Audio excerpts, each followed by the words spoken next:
everyone, and welcome to Step Into Your Life with Julianne Williams. Today we have a special guest, Whitney Allen, and she is someone who has had an experience very near to mine. She lost her husband at a very young age, and she is also a certified grief educator. So today we're going to talk a little bit about, what is it like to be young and lose a husband, but then how do you get through loss and build that life that you love? You are going to be amazed by Whitney. I absolutely love the content that she has. And so I found her on Instagram and reached out to her. So that's how we became acquainted. And so here we are now today recording a show together that I think both of us as certified grief educators, both of us as widows, should be a pretty interesting conversation. So right now I'm going to bring on Whitney and go through her bio, and you're going to meet her. Well, good morning. Good Or afternoon morning. where you are, right? Yeah, it's afternoon where I am, but thank you so much for that introduction and for having me. So I wanted to just read your bio to the audience so that they understand the depth of, first of all, your education, which is incredible, and just the experience that you had that was so hard. And then how you have recovered from that and done such wonderful things on Instagram and in other places, but that's how I found you. Yeah. So let me just read that to everyone. Whitney Lyn Allen is first and foremost mama to her sons, Jackson, who is 6, and Leo, who is 2. She practiced law as a medical malpractice defense attorney. She was on my side, woo, as a healthcare provider for 10 years before her husband had a severe reaction to a bee sting and sustained a severe brain injury, subsequently resulting in his death. Whitney decided to turn her pain into purpose and followed her new calling to serve others who are experiencing grief and trauma and share her vulnerable and personal grief story with others.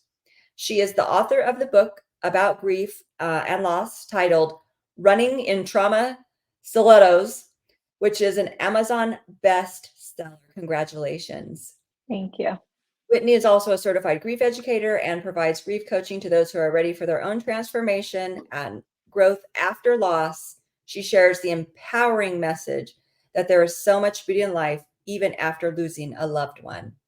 So that is Whitney Lyn Allen with us today. Whitney, welcome again. And do you want to talk a little bit about yourself and your story? Sure. I mean, I guess I have to kind of start from the beginning. My late husband Ryan, he was a canine officer in Montgomery County in Pennsylvania. In October 2021, we celebrated our 8-year wedding anniversary on October 12th, and then 2 days later, and I was 26 weeks pregnant at the time with a 3.5-year-old. Ryan came home from the gym and he had been stung, I believe on the way home from the gym on one of his days off. And he had a very severe reaction to a bee sting, went into anaphylaxis, which caused him to go into cardiac arrest, which then caused a very severe anoxic brain injury, which is when your brain is deprived of oxygen. And that kind of started a 6-month, hell on earth, basically, of Ryan fighting for his life, going in and out of hospitals and rehab, trying to see if he would recover in any meaningful way. And then around like 5 months into that really hard journey, his doctors at rehab basically told us, like, there's no way he's going to have a meaningful recovery. So for me, I said we would fight until it doesn't make sense anymore, and until it doesn't make sense for our family, and until it doesn't make sense for Ryan, especially. So I decided, along with my mother-in-law and sister-in-law, to place Ryan on hospice, so he wouldn't have to be trapped in his body in a vegetative state, which it really felt like that was what was happening. And he died 22 days later on April 7th, 2022. And then after that, I mean, if you are someone who has been through a significant loss, like the loss of a partner or spouse, you understand how life shattering that is, no matter what way that happens. And for me, I felt like after Ryan died, I was starting my life completely over. Grief and trauma just changes you fundamentally. It changes you in every way. I don't think there's anything that it didn't touch in my life, but like my physical environment, my spiritual environment, my emotional environment, just mentally, I was a totally different place. And I could have gone back to law. I had, I had my position available for me, and I said, you know what, life is so short. I don't love practicing law. It doesn't really make sense for me in who I am now to go back. And I really want to help people through this experience because going through it made me realize how little resources we have for people going through this type of grief and trauma and suffering this sort of tremendous loss. And people don't talk about these things. And I really wanted to be that person for other people going through a really dark time and be the light for other people because I felt really alone and I didn't want other people to feel so isolated within a similar experience. So I wrote my first book, Running in Trauma Stilettos, so people could relate in that way. And then I also became a certified grief educator through David Kessler's program. And ever since I've been helping people one-on-one work through their own grief experience. And this is kind of what I do now. And what a big change. And what you said is so right. I mean, I look at myself, I lost my husband when I was 36. And Mhm. it's going to be 19 years for me this year. And Wow. I look at myself then and I look at myself now, and I almost don't recognize even me. Yeah. Not just my life of, married and 2 kids and blah, blah, blah, but really, I don't even know if I recognize myself. Yeah. Mhm. You just turn into a person, and I'm that's not all bad. I would have preferred to have done that without the loss. However, to your Yeah. point, your bio is really finding that life that you can live in that is still happy, and you still have contentment, and you can still raise your children. What were some Mhm. of the things that I mean, and it's not been very long for you. I mean, Mhm. well, you're still in early grief, right? I mean, if we go back Yeah. to our education on grief, and so you're still really in that early grief. What are the things that you have done to heal so far? Yeah, I mean, there's been so much that has gone into, where I am today. And for me, I feel like in grief, it's like time is so relative because it's like what you do in that time that really matters. Mhm. Because I have clients who are, like 10 years removed from their grief and they are, I feel like where I was in the very like beginning stages time wise, Mhm. because they haven't been ready to really lean into, getting themselves help, or leaning into the things that I feel like really help people within this experience. For me, I really didn't know what the heck I was doing. Like I felt like I was just on the ocean in a raft with no help. I think people can relate to that. Mhm. So I asked myself, like, what made me feel grounded, in control, at peace, brought me joy in my life before? Because that's all I knew, right? Like my life before. And one of those really powerful things that I leaned into was exercise, like running and weights. And I just, no matter how exhausted or mentally or physically I felt, I would show up for myself every day and get a workout in because I knew that if I did that, I would be more on like a baseline and I would have more energy for my kids and I would have more patience for the world, because your patience like gets so thin in early grief. And I built this like resilience within myself through, exercise, like physically pushing myself, through going to therapy every week and really working through a lot of the things that I needed to process, like the trauma that I had been through, guilt I felt, anger I felt, a lot of the things that all of us grievers kind of tackle when we lose our person. I started writing my first book really soon after Ryan's death. And I think for me, that was so therapeutic. Like journaling, it's known to like scientifically help people process really intense emotions. So I think that really helped. And I encourage the people I work with to journal or write, because we have to get it out. You have to get out all of this energy, because that's really what emotions are. It's energy. And it's like finding out what works for you, and what brings you some sort of peace, because it's not, you're never going to get rid of all the pain. Like that's not what my work is. That's not what grief is. It's how do I manage and how do I cope when I'm feeling a certain way so it's not all consuming. That's a really good point. I found early in my grief, and it's been a while, but with people would say things to me that were a little shocking. Mhm. And I think it's because, to what you said earlier, we don't know how to talk about grief in Yeah. the United States, probably in the world, but especially in the United States. What are some of the things? I mean, I've done some podcasts and some blogs on what to say and not to say, but looking back, what are some things that you can say to somebody that you found to be more helpful and where you didn't feel so alone? At least you felt that somebody was empathetic and really, on that same page with you, as they say.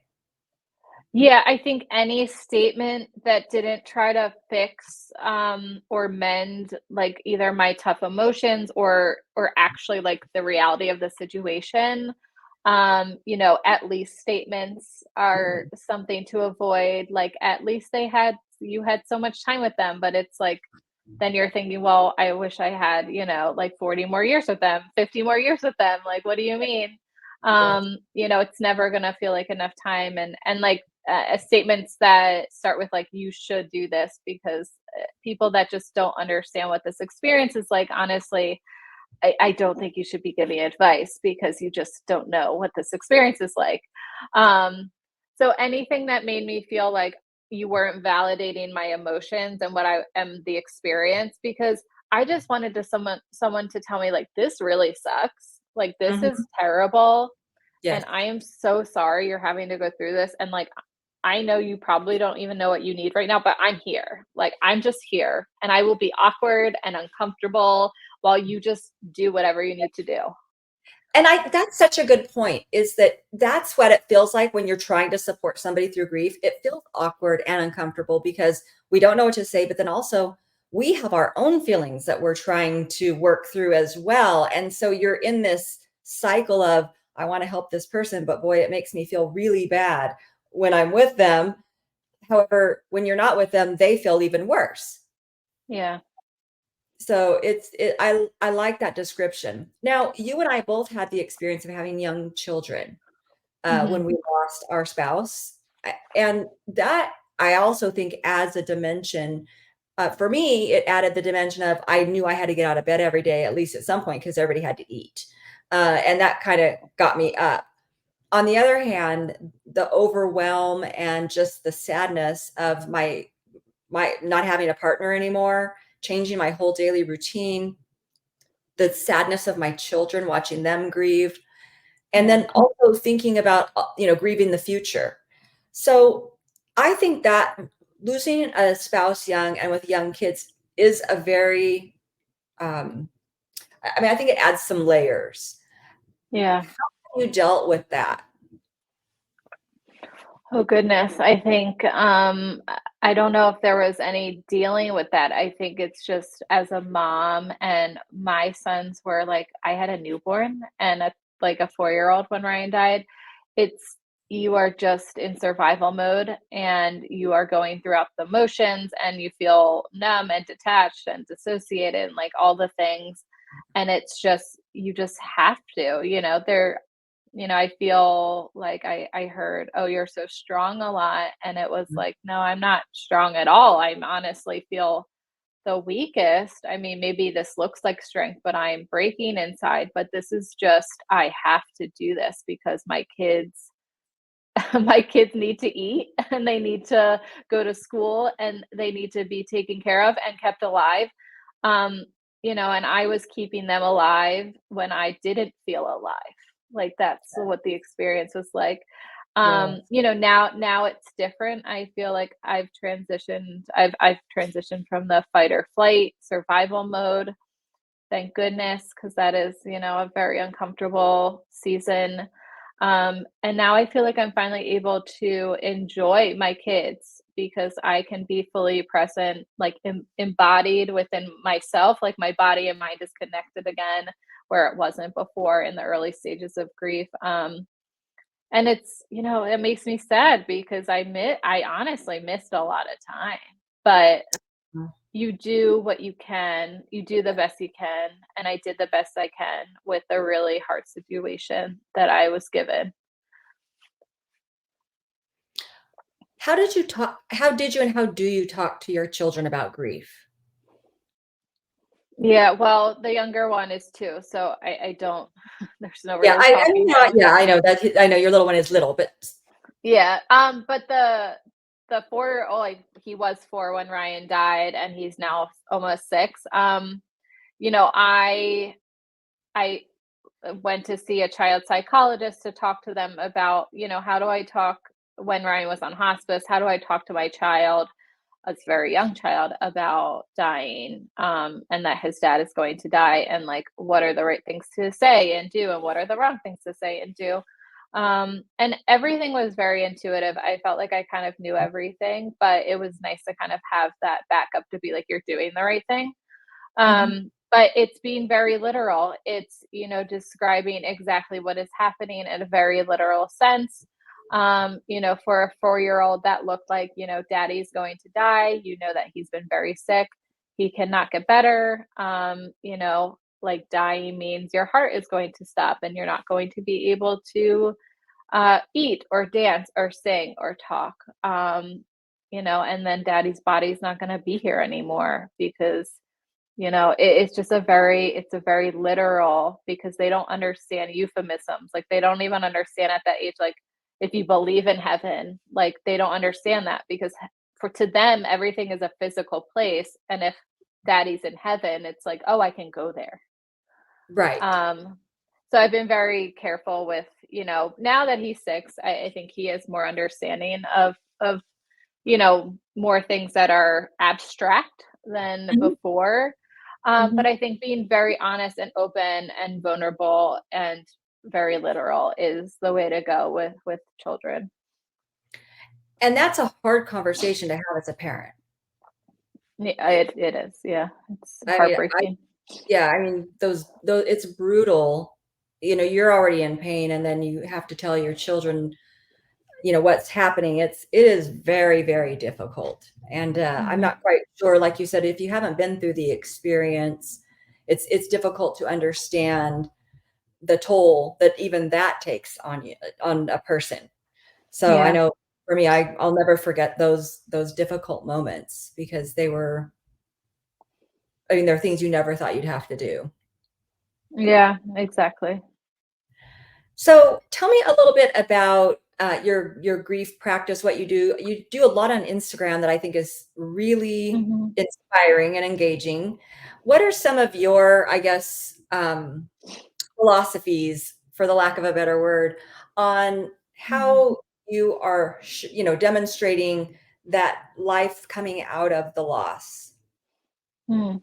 Yeah, when you ask me that question, all I can think about is being really authentic to not only your grief, but to how you decide to move forward in this, into a new life because that's what it is after the loss of your person. I think people get stuck because they feel so much resistance from whether that's like external forces because they feel like, oh, if I do this, like I'm going to upset X, Y, and Z, or this is different than my old life. So there's a lot of fear there.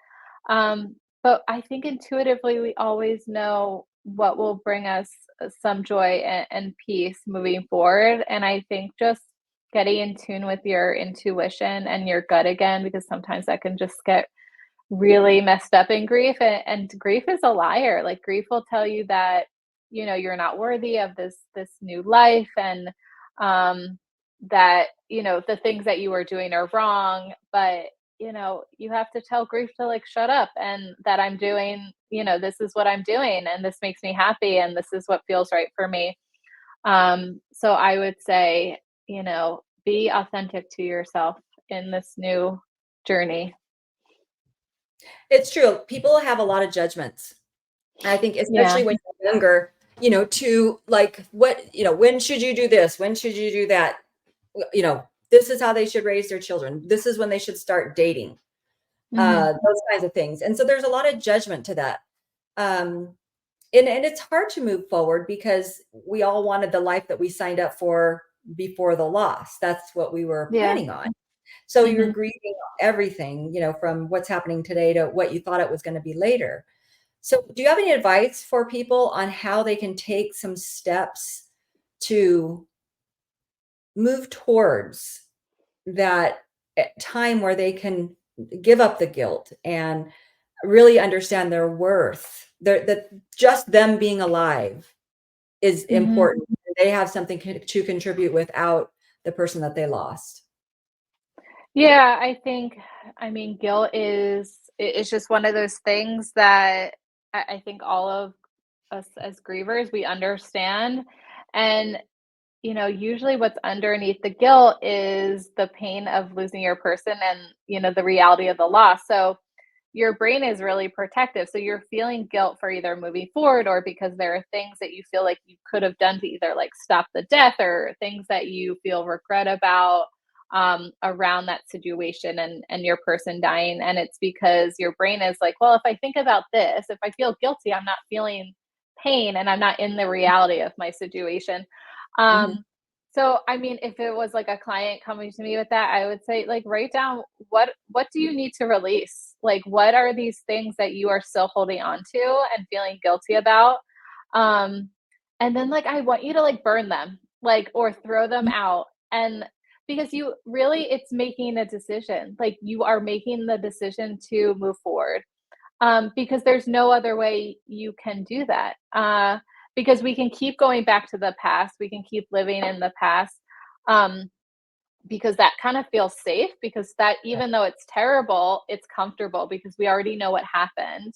The right. future is really scary. So that's why I think there's that resistance there. We don't want to move forward because that's the unknown and we have already lost control. So it's like we're trying to maintain control by living in the past. It's like so crazy what our brain does. Um, so you really have to, and there are things that happen that you can't put a bow on. Like you're never going to have closure with.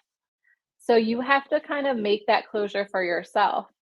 And like when I say burn like these things, it's because that's just an example, but it's like a physical reminder that you are releasing this Right. guilt and it can be really powerful. So whatever works for you.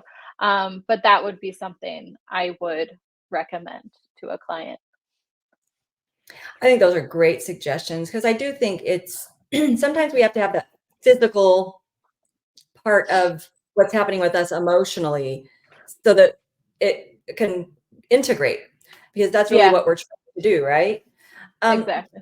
so we just got through the holidays and I did some stuff on holidays and I'm sure you did too. But Mhm. now we have Valentine's Day approaching. And who knows when people will be watching this, but if they're watching it before Valentine's Day, it doesn't matter what holiday it is, but you know, sometimes for people, especially like you and I who have lost a spouse, Valentine's Day anniversaries can be super hard. Yeah. What are some strategies that you use to help people or help yourself that can help other people get through that time? Yeah.